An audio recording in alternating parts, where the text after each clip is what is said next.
화요일 오후 3시 부산지검 12층 금융조사부는 조용했다. 박수진은 모니터 속 숫자들을 응시하며 펜을 돌렸다. 이번 주 세 번째 투자 사기 사건이었다. 피해액 50억, 피해자 80명.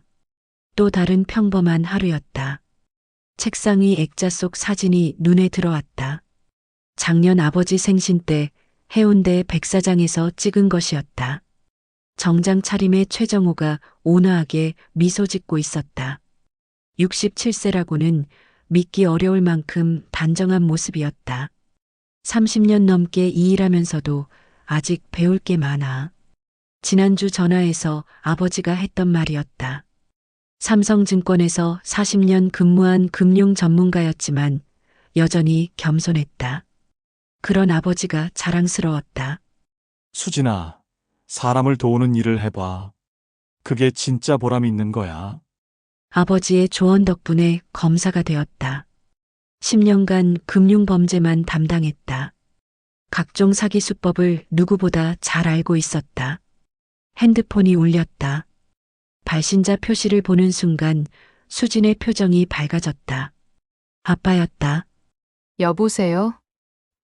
아빠, 수진아, 목소리가 떨렸다. 평소와 전혀 달랐다. 수진은 즉시 몸을 앞으로 기울였다. 아빠, 무슨 일이에요? 큰일 났다.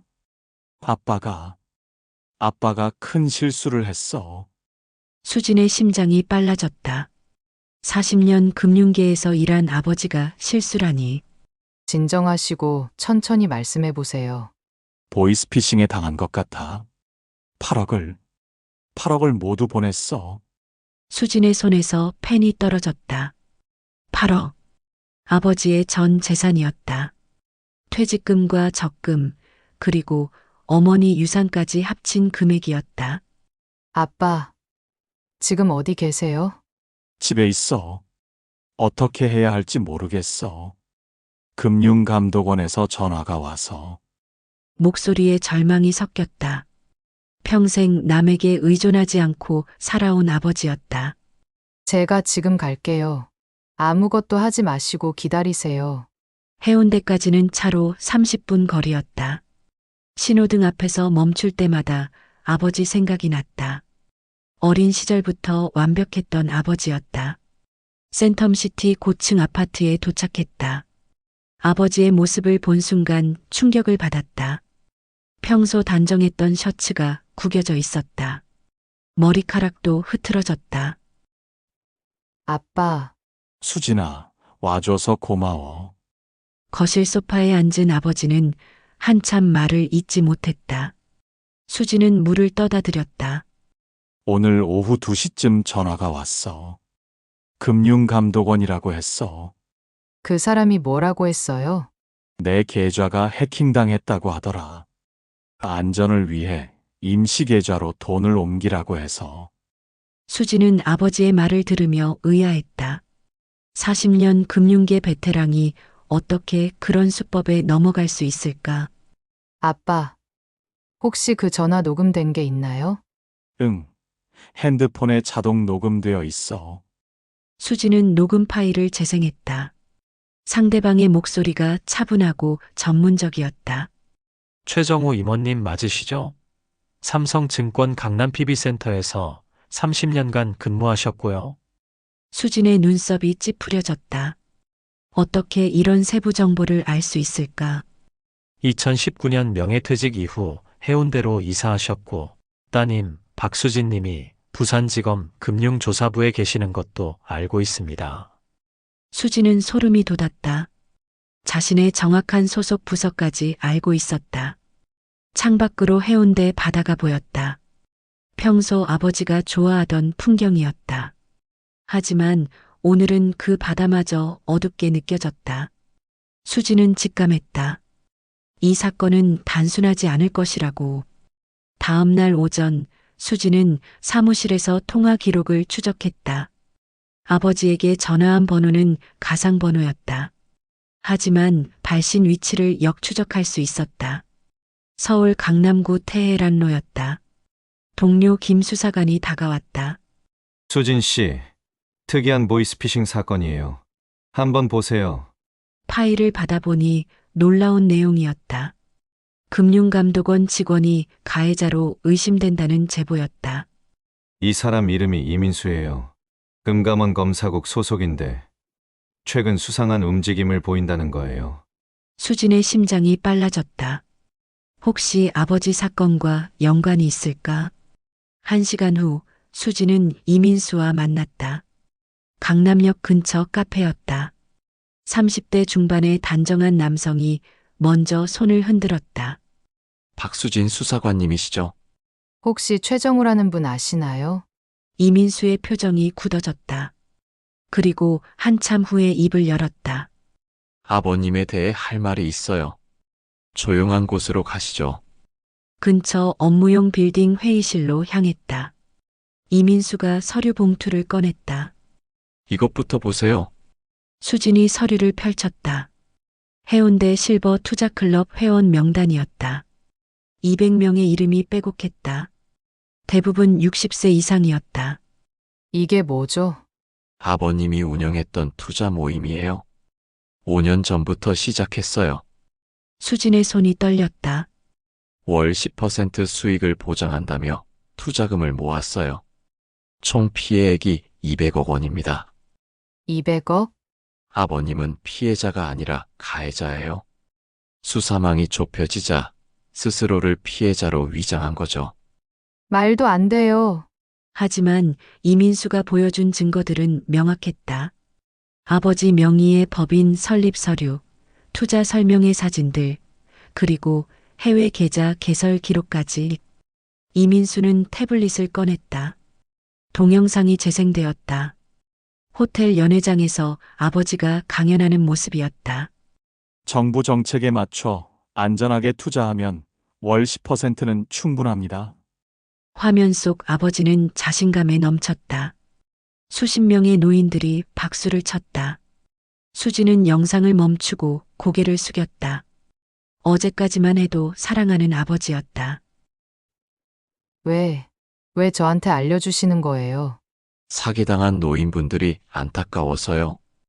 그리고 아버님이 자수하시는 게 모든 사람한테 도움이 될 거예요. 수지는 한참 동안 말이 없었다.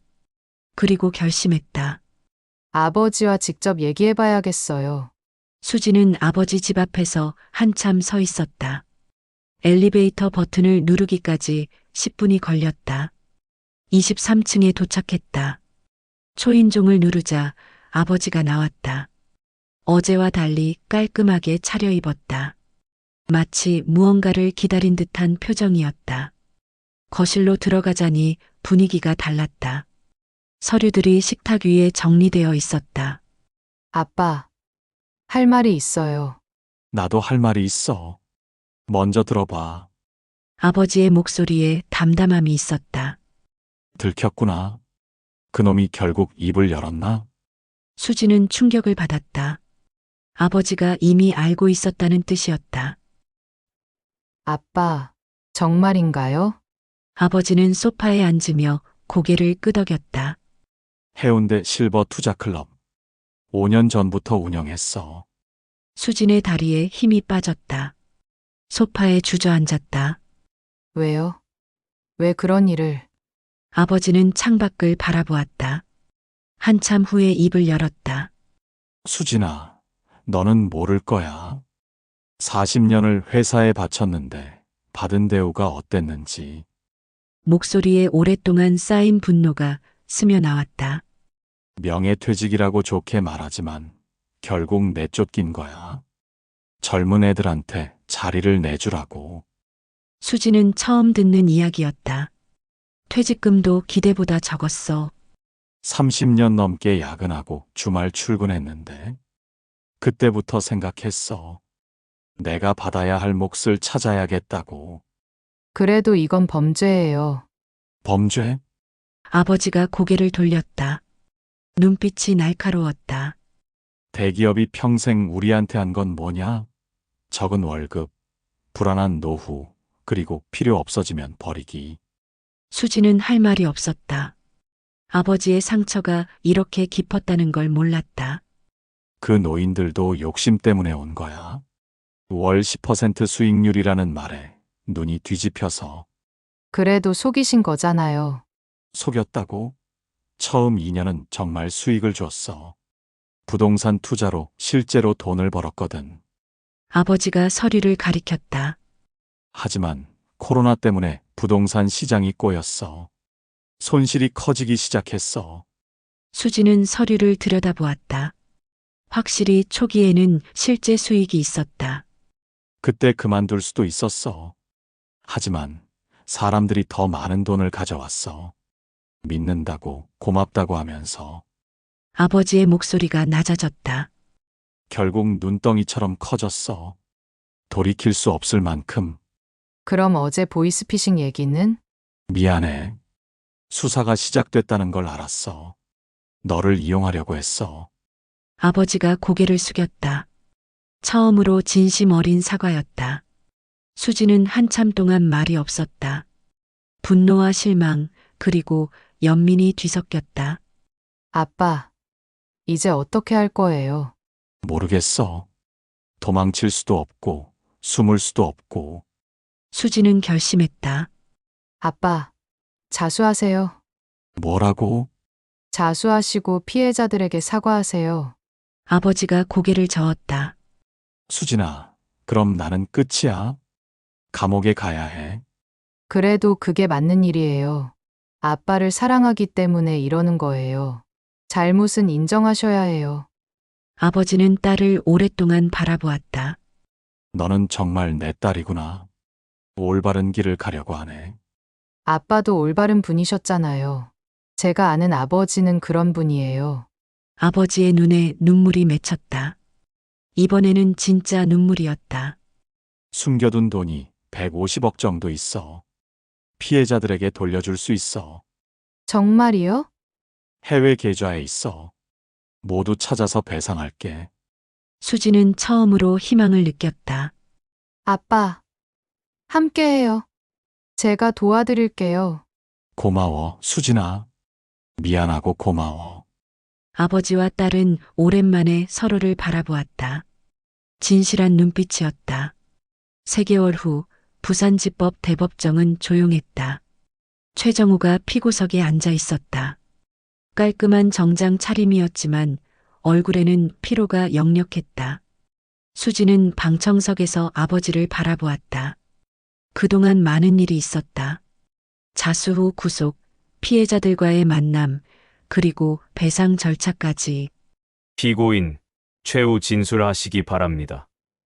최정우가 천천히 일어났다. 떨리는 목소리로 말을 시작했다.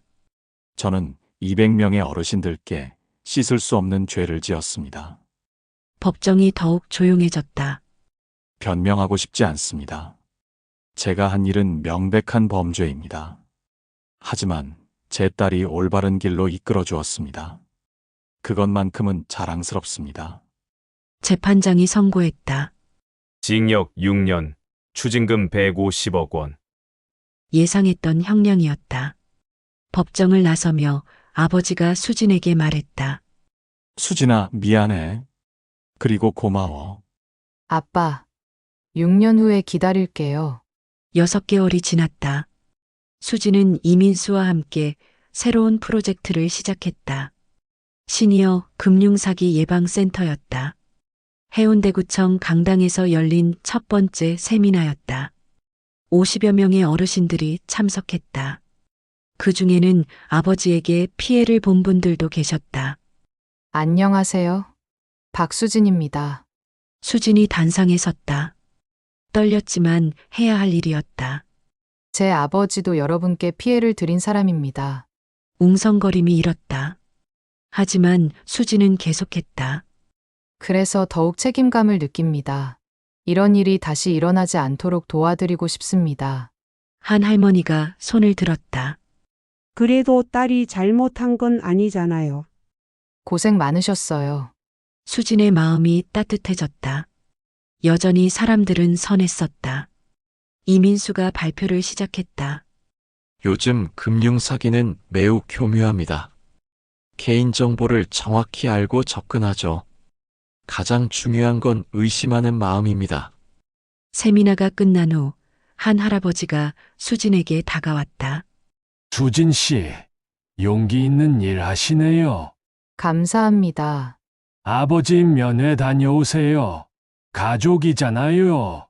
부산구치소 면회실은 삭막했다. 아버지가 들어왔다. 많이 말랐지만 표정은 편안했다. 수진아, 어떻게 지내? 잘 지내요. 아빠. 아빠는요? 나도 괜찮아. 책도 읽고 반성도 하고. 유리창 너머로 대화했다. 직접 만질 수는 없었지만 마음은 가까웠다. 시니어 센터 소식 들었어. 잘하고 있더라. 아빠 덕분이에요. 내가 뭘 했다고. 진실을 가르쳐 주셨잖아요. 사람은 실수할 수 있지만 포기하면 안 된다는 것도. 아버지의 눈이 촉촉해졌다. 수진아, 나 나가면 너처럼 사람 도우는 일 하고 싶어. 함께 해요. 더 많은 분들을 도울 수 있을 거예요. 면회 시간이 끝났다. 아버지가 일어서며 말했다. 수진아, 사랑해. 저도 사랑해요, 아빠. 1년이 흘렀다. 시니어 금융사기 예방센터는 전국으로 확대되었다. 수진과 이민수의 강연을 들은 어르신들이 5만 명을 넘었다. 부산 본부 사무실에서 수진이 보고서를 정리했다. 올해 보이스피싱 피해가 20% 줄었다는 통계였다. 창밖으로 해운대 바다가 보였다. 아버지와 함께 보던 그 바다였다. 이제는 희망으로 보였다. 벽에 걸린 액자 속 사진을 바라보았다. 아버지와 함께 찍은 마지막 사진이었다. 법정에서 나오며 기자가 찍은 것이었다. 아버지는 고개를 숙이고 있었지만 수지는 어깨를 곧게 펴고 있었다. 그날의 결심이 지금까지 이어지고 있었다. 우편함에 편지가 왔다.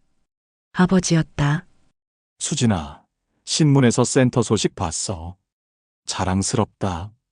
건강히 지내고 5년 후에 만나자. 수지는 미소 지으며 답장을 썼다. 아빠도 건강하세요.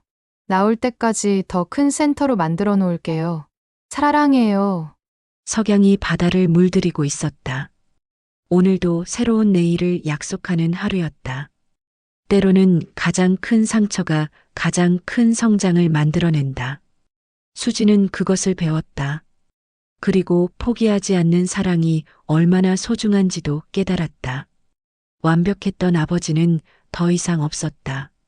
하지만 진실한 사랑은 여전히 남아 있었다. 그것이 수진에게는 더 큰 힘이 되었다. 오늘도 영상 시청해 주셔서 감사합니다. 오늘도 좋은 하루 보내시길 바랍니다.